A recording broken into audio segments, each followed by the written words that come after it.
My dad was set up to record at the university, and that was supposed to happen the third week of May, and they canceled at the last minute. My dad called me one day and he said, "Can we record at Rose Hill? What do you think?"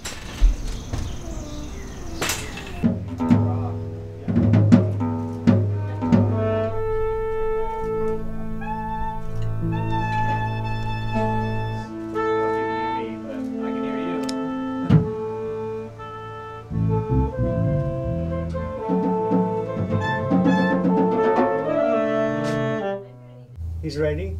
We're rolling. Okay, drones.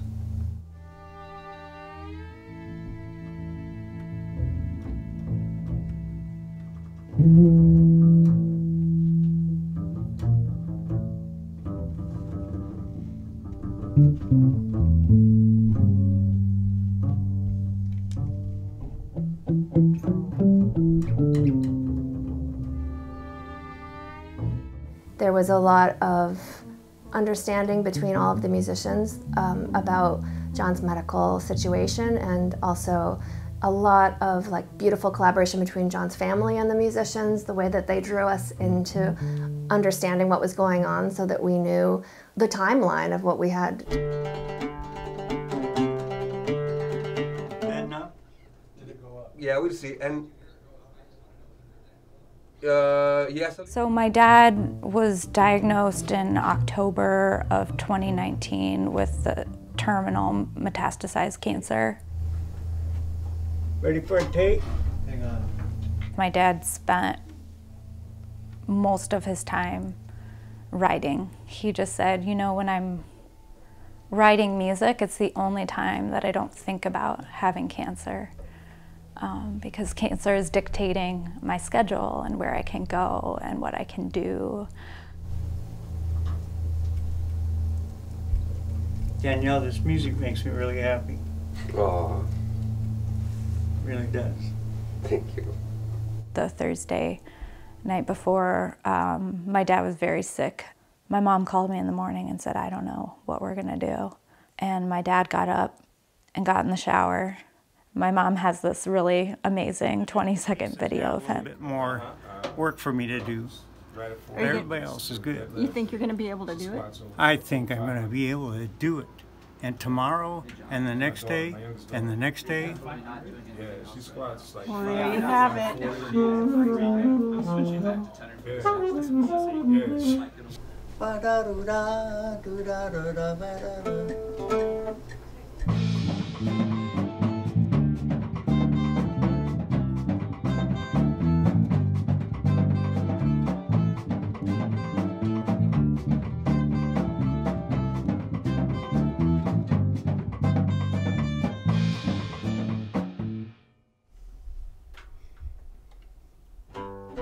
So for him, a starting point often, I think, began with stories that people were telling and stories that the people shared. His approach to music was unique, and his compositions were unique because he was always searching for a story with layers. He had just said, like, this isn't about me, I am the midwife, you know? He was like, these composers that are on this album brought this music together, and I'm just the one kind of holding the space for it. Yeah, that's what I was singing, so that would have been, it would have been the same thing. John, are we rolling? Release the drones! His genuine desire for everyone to be in that best place, to live that best life, and to engage in a conversation, that is a thing that I wish people could put in a bottle and just drink. One more time, beginning. 1, 2, 3.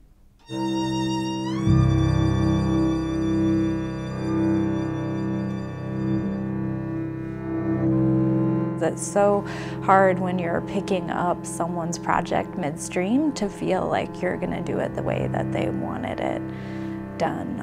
And we have no way of knowing anything more about his vision than what he left for us.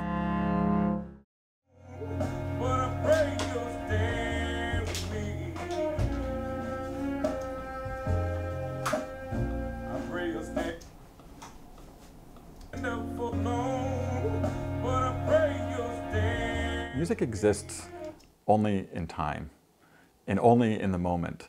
Unlike really any of the other arts that we deal with, you can't stop the music to investigate it further, right? Once you stop the music, it dissipates, it disappears.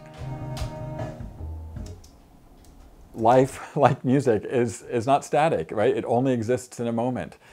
And it's easy to sort of take for granted the time that we have, not recognizing how short that time is.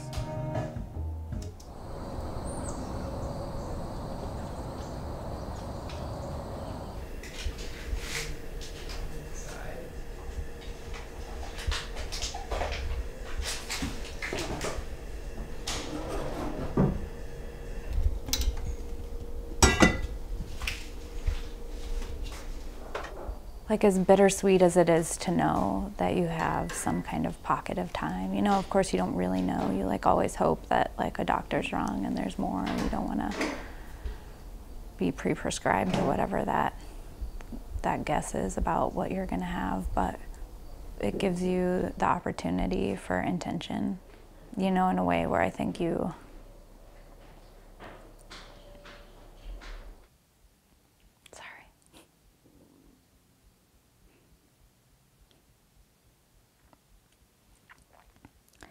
just don't take it for granted.